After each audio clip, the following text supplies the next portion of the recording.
Hello everyone, I'm Suzaruni, and welcome to a 5-part series that I'm going to be calling My OC Backstories. I know that's pretty creative, but anyway, before I get into it, I'd like to inform you that this video will include topics of war and depression, so if you don't like that kind of thing, then maybe click away and watch some of my other videos. So with that said, let's start discussing the first character that we will be delving into is Fawn, who is my mascot, the mascot of my channel. Fawn is stubborn and is very wary when she makes friends or when she talks to people, and she's very relaxed and goofy around the people she trusts, which is Olive, Juniper, and Indigo, and those are her friends, and those are the people that you saw in some of my videos. Despite her personality, she feels as if she's responsible for everything bad that happens, and criticizes herself quite harshly if she gets anything wrong or does anything bad. So because of this, she strives to be the best in everything and is very ambitious. So that's pretty much her personality, and that's sort of to show you what kind of person she is. So her childhood, as a child, she was really awkward and reluctant to make friends because she thought that people would think that she was weird, so she stayed with the same group of friends for her whole childhood. So she's very dependent on these people, and as a child, she doesn't know what she'd do without them. Okay, so let me just explain Isaac a little bit. He's a person who specializes or works in the organized crime industry, and all the characters that I have made are all manipulated by Isaac in some way. And he's the person that ties them all together, and the reason he has targeted them is because they've wronged him in some way. And in Fawn's case, Isaac was forced out of his friendship group when she joined, which made him despise her. So, with the help of a friend, he made everyone think less of her by spreading rumors about her, which eventually got to her most trusted friends, who were disgusted with her and refused to be seen with her. Since these people were really close to her and they were the only thing that she had, she lost the ability to know what was good or bad, or right or wrong. And she became broken and became like an empty person, or an empty husk. And this is when Isaac comes in and gives her an opportunity. He mentioned that she would be powerful, respectful, and honored, and because she had felt like she was less respected by the people around her for so long, she agreed because she thought it would bring her power, but she didn't fully know what she was getting into. She was flown to another country, a country of war, where a war was happening, to lead a group of people. And she left school when she was 16, and she went through training for a year until she was 17, and she fully led these people when she was 17.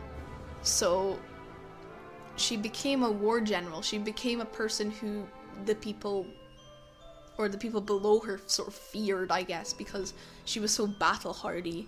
And when she was training, she was really skeptical at first. However, when she killed someone in her first real brawl or battle, she realized how powerful she felt and became really bloodthirsty and violent. So she enjoyed harming people, and I don't think she really felt anything when she did, because she always felt like the feeling of power sort of overtook her. And she continued doing this for about 2 years until she was commanded to raid and bomb an orphanage on the enemy lines. And so, while she was there, Isaac was here as well. She was struck across the left side of her face, and which reformed her and made her realize what she had been doing and how many people she had hurt. Just to let you know, in the, I think this might be 2 videos before this one, There Is No Us. That isn't like a sad video that I just made because I was sad for some reason. That was actually Fawn's backstory. I tried to put in tried to put across the idea that Fawn was in a war. Don't think anyone got it though. So,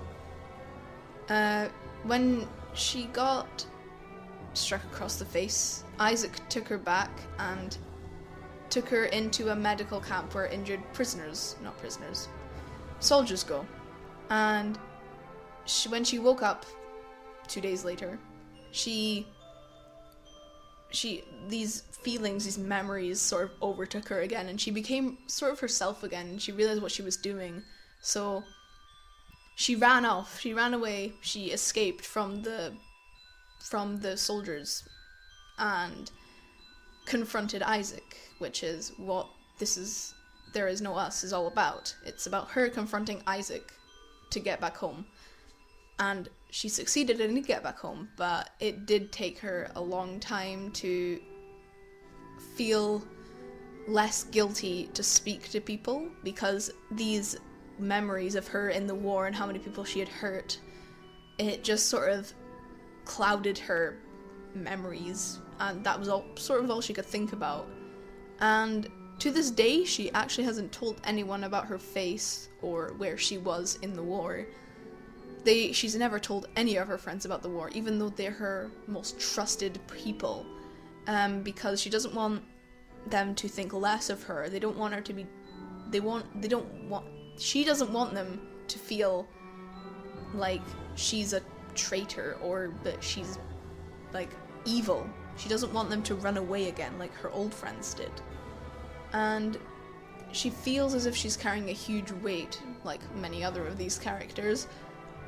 But she refuses to tell anyone, and because she doesn't want to tell anyone, she hides her left eye to avoid suspicion.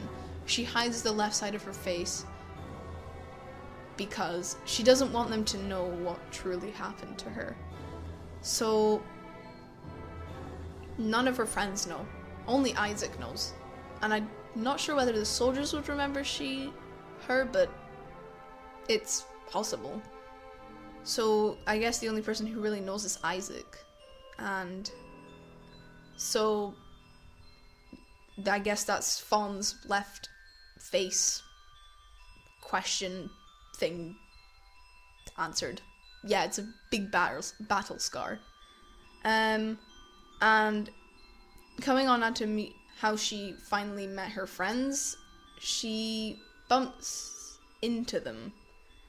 Juniper actually used to be her friend, and she bumps into her one day, and they start talking. And Juniper brings a friend along with her, which is Olive, and Olive's a small bear here. And they get into a conversation, and eventually they, I guess, become friends, and they start hanging out a lot together.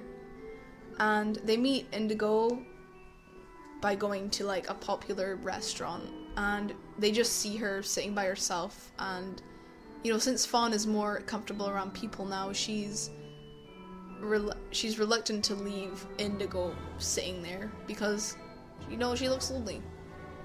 And so that's pretty much Fawn, and you know, that's pretty much it, I guess. That's pretty much Fawn. Some things that you may be asking, like, where are her parents or her siblings at? But, she's never seen her parents for 4 years. Because when she was 16, she just left them and told them she was moving away with no explanation. And this was when she was leaving to go and join the war in another country. She has a sister, and her sister lived with her parents, and she hasn't visited her family in 4 years. And she's reluctant to go see them because she just doesn't know what they'll say. And she has a doggo. She has a dog called Muffin, and she spends a lot of time with Muffin. when her friends are out, because Muffin takes her mind off things, I guess. And I don't know, Muffin just makes Fawn happy. And she lives with her friends, and she's very, very scared of the dark. I don't really have an explanation for that. It's just that she's just scared of the dark. She has nyctophobia, which is a fear of the dark. She despises the dark. If you turn off the light in her room for 1 minute, then she will scream at you. She will hate you forever. And she has an obsession with, like, Lipton iced tea. That's, like, her favorite thing in the world, besides Muffin and her friends. Lipton iced tea is the reason she is sane to this day. It's the reason that she is Fawn. Fawn is Lipton iced tea, confirmed. And let me just go over some of her clothing. She wears her scarf. Let's go over her scarf, because her scarf's important. She wears her scarf because it makes her feel safe. Like, that's the only thing that she wears it for. It makes her feel safe, and it smells like... Okay, I'm not gonna go into the smell, but it reminds her of home. It reminds her of when she was with her sibling, and when she was with her mother and her father. And she just saw it in a shop one day, and she's like, I'm gonna take this. And her headband, she says it just fits her, so she wears it every day. And also she likes the orange color.